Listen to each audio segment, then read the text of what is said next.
Assalamualaikum warahmatullahi wabarakatuh. Apa kabar anak-anak semua? Saya harap semuanya sehat walafiat. Jangan lupa taati juga protokol kesehatan saat berada di luar rumah maupun di dalam rumah. Pada kesempatan kali ini, kita akan belajar mengenai materi tentang vektor. Sebelum kita mempelajari mengenai vektor, alangkah baiknya jika kita berdoa terlebih dahulu. Berdoa dimulai. Berdoa selesai. Nah, ada yang tahu belum sih apa itu vektor? Pada materi yang sebelumnya, kalian tentu belajar mengenai besaran dan satuan.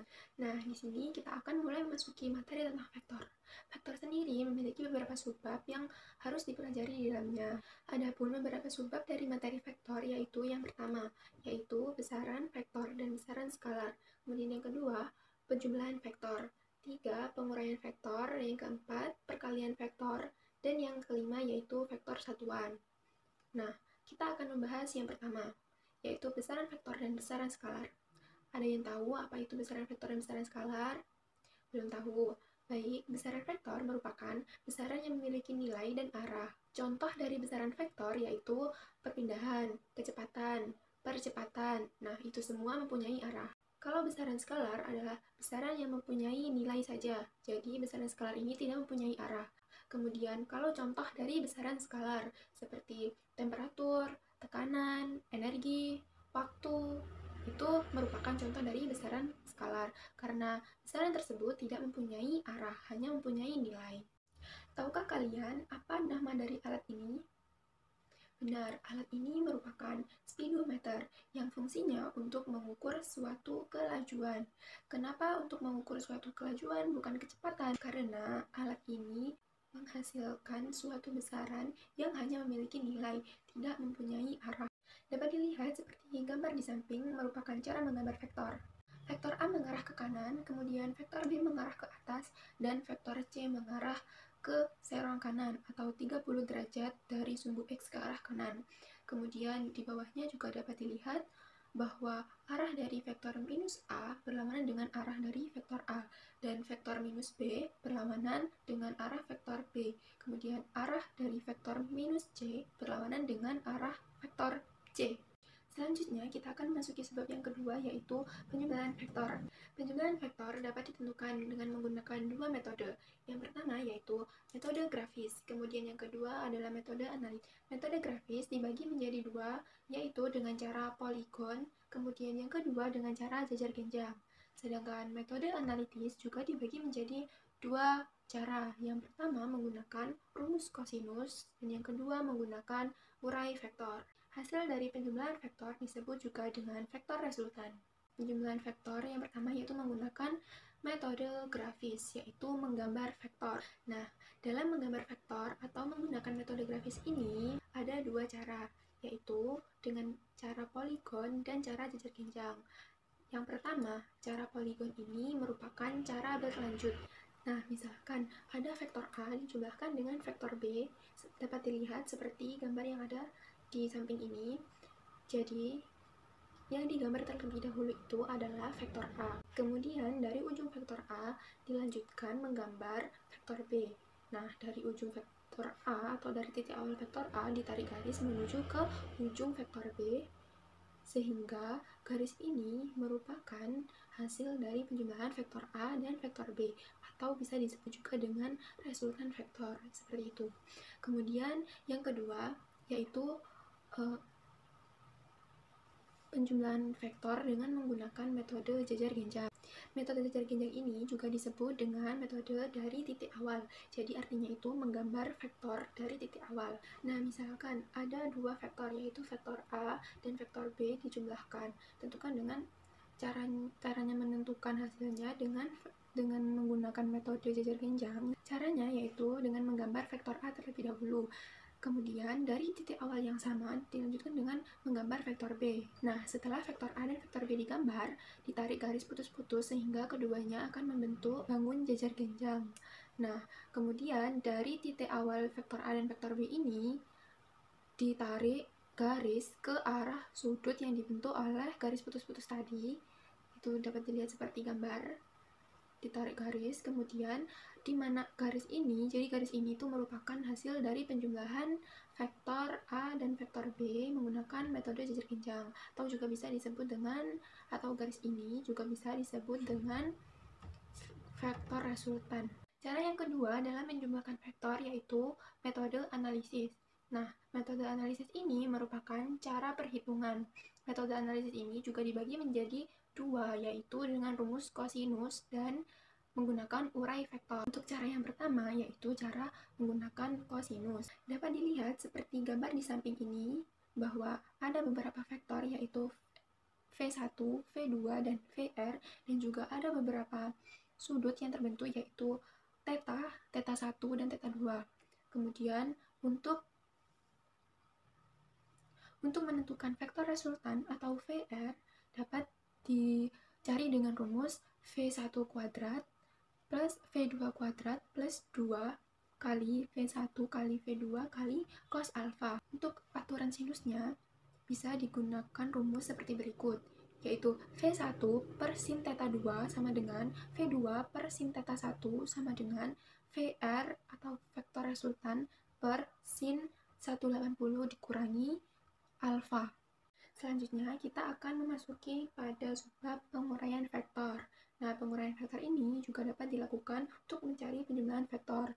Dalam metode urai vektor, jika dua buah vektor atau lebih dapat diresultan menjadi satu buah vektor resultan, maka berlaku juga sebaliknya. Sebuah vektor dapat diuraikan menjadi dua buah vektor resultan yang saling tegak lurus, yang disebut dengan vektor komponen. Mengurai vektor dapat dilakukan dengan memproyeksikan vektor tersebut pada sumbu X dan sumbu Y. Hasil penguraian vektor pada sumbu X disebut dengan vektor komponen sumbu X, dan hasil penguraian vektor pada sumbu Y disebut dengan vektor komponen sumbu Y. Dapat dilihat seperti gambar di samping. Vektor komponen dari vektor F adalah Fx sama dengan F cos theta, dan Fy sama dengan F sin theta. Selanjutnya yaitu arah resultan vektor. Nah, dalam arah resultan vektor ini ada tiga. Yang pertama yaitu sudut apit 0 derajat, yang kedua sudut apit 90 derajat, yang ketiga sudut apit 180 derajat. Nah, pada sudut apit yang pertama yaitu sudut apit 0 derajat. Sudut apit 0 derajat ini terjadi di mana ketika ada dua buah vektor yang terletak dalam satu garis lurus, sehingga sudut apitnya yang dibentuk adalah 0 derajat atau tidak menghasilkan atau membentuk sudut. Nah, rumus yang digunakan untuk mencari resultan vektornya yaitu F1 plus F2. Kemudian yang kedua yaitu sudut apit 90 derajat. Pada sudut apit ini dapat dilihat seperti gambar, itu dua buah vektor membentuk sudut 90 derajat. Jadi, resultan vektornya dapat dicari dengan menggunakan rumus R sama dengan akar dari F1 kuadrat plus F2 kuadrat. Yang ketiga yaitu sudut apit 180 derajat. Sudut 180 derajat ini terjadi ketika dua buah vektor arahnya berlawanan. Jadi, vektor 1 ke arah kanan dan vektor 2 ke arah kiri. Kemudian, untuk menentukan resultan dari vektor ini dapat menggunakan rumus F1 dikurangi dengan F2. Subbab yang keempat yaitu perkalian vektor. Untuk operasi perkalian dua buah vektor ada dua macam operasi. Yang pertama, perkalian skalar dengan vektor, dan yang kedua, perkalian vektor dengan vektor. Kita akan membahas tentang perkalian skalar dengan vektor terlebih dahulu. Sebuah besaran skalar dengan nilai sebesar K dapat dikalikan dengan sebuah vektor A yang hasilnya sebuah vektor baru C yang nilainya sama dengan nilai K dikali nilai A. Jika nilai K positif, maka arah C searah dengan gaya A. Jika nilai K bertanda negatif, maka arah C berlawanan dengan arah K. Secara sistematis dapat dituliskan sebagai C sama dengan K kali A. Yang kedua yaitu perkalian vektor dengan vektor. Ada dua jenis perkalian antara vektor dengan vektor, yaitu perkalian titik atau dot product dan perkalian silang atau cross product. Perkalian titik atau dot product ini menghasilkan besaran skalar, Sedangkan perkalian silang atau cross product menghasilkan besaran vektor. Dapat dilihat seperti gambar yang ada di samping, perkalian titik dua buah vektor antara A dan B atau dituliskan dengan A dot B didefinisikan sebagai perkalian antara komponen vektor A dengan komponen vektor B yang searah vektor A. Komponen vektor B yang searah vektor A adalah B cos alpha, seperti di gambar. Dari definisi ini, secara matematis, perkalian titik antara vektor A dan B dapat dituliskan dengan persamaan rumus sebagai berikut, yaitu A dot B sama dengan A B cos alpha sama dengan mutlak A kali mutlak B kalikan dengan cos alpha. Yang kedua yaitu perkalian silang atau cross product. Dapat dilihat seperti gambar di samping ini. Perkalian silang dua buah vektor antara vektor A dan B atau dituliskan dengan A cross B didefinisikan sebagai perkalian antara vektor A dengan komponen vektor B yang tegak lurus vektor A. Komponen vektor B yang tegak lurus dengan vektor A adalah B sin alpha. Dari definisi ini, secara matematis, perkalian silang antara vektor A dan B dapat dituliskan dengan rumus A cross B sama dengan C, di mana dalam mencari mutlak A cross B sama dengan A B sin alpha. Yang terakhir yaitu vektor satuan. Vektor satuan adalah sebuah vektor yang didefinisikan sebagai satu satuan vektor. Secara matematis dapat ditulis bahwa panjang setiap vektor satuan adalah sama. Vektor satuan berfungsi untuk menunjukkan suatu arah dalam ruang. Ada dua macam vektor satuan, yaitu vektor satuan dalam bidang dan vektor satuan dalam ruang. Yang pertama yaitu vektor satuan dalam bidang. Vektor satuan dalam bidang dapat dinyatakan dalam vektor satuan seperti gambar di samping. Vektor satuan pada sumbu X adalah I, dan vektor satuan pada sumbu Y adalah J. Jadi, didapatkan rumus yaitu A sama dengan XI plus YJ, kemudian mutlak A sama dengan akar dari X kuadrat plus Y kuadrat. Yang kedua yaitu vektor satuan dalam ruang. Dapat dilihat seperti gambar di samping, jika digunakan sistem koordinat kartesian 3 dimensi, yaitu sumbu X, sumbu Y, dan sumbu Z, maka vektor satuan pada sumbu X adalah I, vektor satuan pada sumbu Y adalah J, dan vektor satuan pada sumbu Z adalah K. Sehingga dapat diperhatikan seperti gambar, sebuah vektor R pada suatu bidang dapat dinyatakan dalam vektor satuan IJK. Sehingga A sama dengan XI plus YJ plus ZK. Dan dalam mencari vektor A, nilai vektor A yaitu dengan dimutlak, mutlak A sama dengan akar dari X kuadrat plus Y kuadrat plus Z kuadrat. Bagaimana? Mudah bukan?